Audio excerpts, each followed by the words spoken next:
Assalamualaikum warahmatullahi wabarakatuh. Selamat pagi, moga kita sehat semua. Salam sejahtera ya. Oke, untuk selanjutnya ya, pertemuan selanjutnya kita udah bergerak dari manusia praaksara ya. Kita udah meninggali manusia praaksara sudah menetap ya, separuh menetap separuh pergi. Sekarang kita masuk ke tentang kebudayaan Hindu Buddha. Nah, di sini kita kenal bahwa pengaruh agama dan kebudayaan Hindu Buddha di Indonesia. Nah, kita tahu bahwa agama Hindu Buddha Indonesia itu ada sejak zaman dahulu kalanya. Dari zaman praaksara sampai zaman sejarah, sampai masuknya Islam, sampai penjajahan, barulah mereka hilang. Ya, nanti ada dengan istilah tradisi, ada akulturasi. Akulturasi itu percampuran dari agama yang datang atau budaya yang datang dengan budaya yang ada, tapi tidak menghilangkan yang aslinya. Ingat itu ya, kalau akulturasi, misal kita buat suatu pembaruan, itu bagus, penemuan yang bagus, tapi dengan catatan tidak menghilangkan yang aslinya.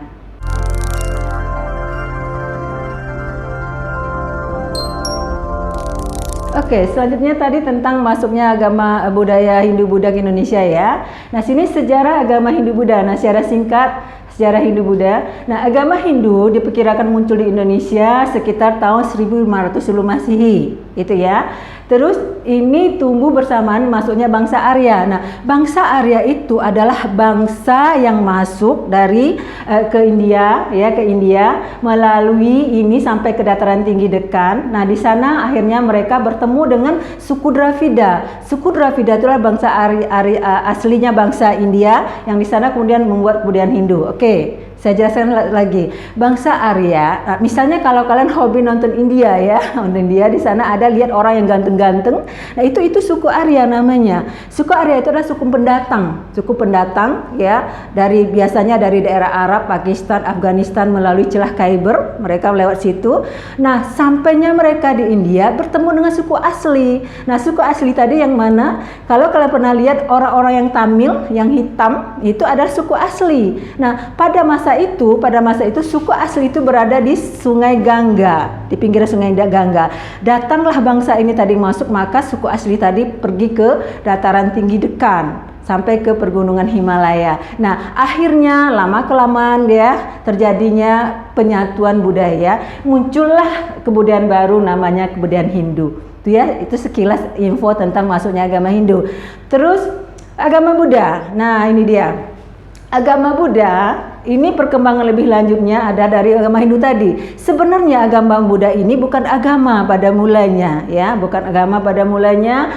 Di sini adalah sebutan seorang yang memperoleh pencerahan, tentang agamanya. Nah, seseorang di sini akan mencapai dunia nirwana ya, dengan setia, dengan sejati. Di sini adalah dikenal seorang yang bernama Siddhartha Buddha Gautama. Oke, saya jelas tentang Siddhartha Buddha Gautama ya, sedikit singkat tentang biografi beliau. Siddhartha Buddha Gautama ini adalah seorang anak raja ya. Dia tinggal di istana, tapi dia penasaran dengan kehidupan rakyatnya. Di sini akhirnya dia keluar mencari tahu tentang kehidupan rakyat tersebut. Oke, nanti untuk selanjutnya saya jelasin. Ini tentang Hindu tadi, penggunaan singkat tentang Hindu. Pertumbuhan agama Hindu ya tidak terlepas di bangsa Arya yang saya katakan tadi, bangsa yang ganteng yang datang dari daerah Afghanistan, daerah Persia ya, melalui celah Khyber masuk ke India tadi. Ini merupakan misalnya yang mancung, yang ganteng seperti Salman Khan segala macam itu tadi, mereka ada orang dari sini ya. Jadi jangan salah kalau selama ini kalian menganggap orang India asli itu sama sekali salah. Asli itu adalah orang-orang yang hitam itu tadi. Nah, kita ketahui sampai sekarang di India itu masih ada pertempuran, perperangan antar suku. Itu tadi, karena yang asli menganggap mereka yang punya India itu tadi, sementara yang pendatang bangsa Arya yang tadi yang menguasai kekuasaan di India itu tersebut. Bangsa Arya menetap di Punjab, berbaurlah dengan penduduk yang hitam tadi, bangsa Dravida gitu ya.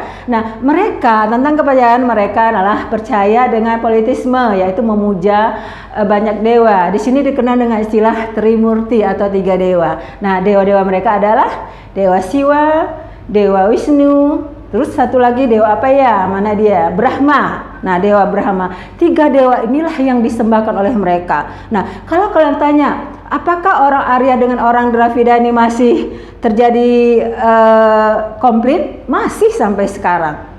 Karena orang Dravida dikenal dengan suku Tamil, suku yang hitam itu tadi. Sementara Arya adalah bangsa pendatang yang menguasai India. Mereka yang Dravida tergusur dari Sungai Gangga sampai ke pegunungan Himalaya. Oke, ini dia. Perhatikan, inilah yang dewa-dewa yang mereka percaya itu tadi. Bisa kalian lihat bahwa ada Brahma, ada Wisnu, ada Siwa atau tulisannya Siva. Pengenalan singkat tentang budaya. Tadi kita bahas tentang Hindu, tentang Buddha, tentang bagaimana budayanya. Buddha ini merupakan ajaran yang bertujuan untuk membebaskan manusia dari samsara. Nah, samsara sini maksudnya bukan sengsara gitu ya. Dari kenikmatan dunia istilahnya. Mereka mau menuju nirwana, menuju surga. Jadi mereka harus benar-benar tahu bagaimana mereka untuk mendapat masuk surga itu tadi. Nah, terus di sini ini tumbuh sebagai reaksi terhadap adanya sistem kasta. Bahwa kita tahu di India itu ada berbagai sistem kasta, seperti kasta Brahmana yang tertinggi, kasta Waisya, kasta Sudra, kasta Satria dan kasta Sudra. Nah, orang India sering menggambarkan Tuhannya itu seperti orang tadi. Dia buat gambar gini loh. Nah, misalnya di kepala Brahmana yang tertinggi, Waisya tangan, Satya kaki, telapak kaki adalah Sudra. Nah, di sini sampai detik ini orang-orang India itu masih komplain tentang kasta ini tadi. Nah, kemudian mereka selain percaya 3 dewa itu tadi, mereka juga mempercayai kitab namanya Tripitaka.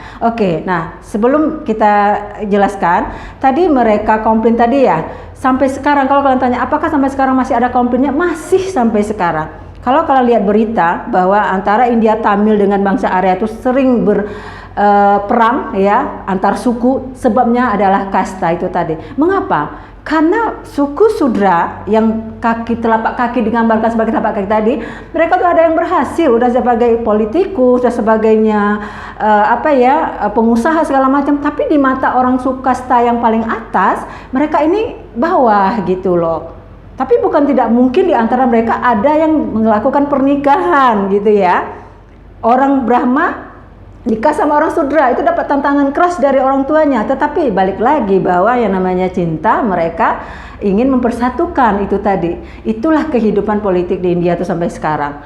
Jadi selain politik, ekonomi, rakyatnya banyak, masalah kasta dari dulu sampai sekarang itu masih terjadi. Oke, terakhir ini ya, ini dia gambar-gambar dewa mereka, bisa kalian perhatikan. Tadi mereka mempercayai 3 dewa itu tadi dan kitabnya Tripitaka. Untuk selanjutnya minggu depan ya, mudah-mudahan dari sini kita secara kronologis berlanjut terus ya. Nanti sampai masuknya Hindu Buddha, kebudayaan dan kebudayaan lainnya.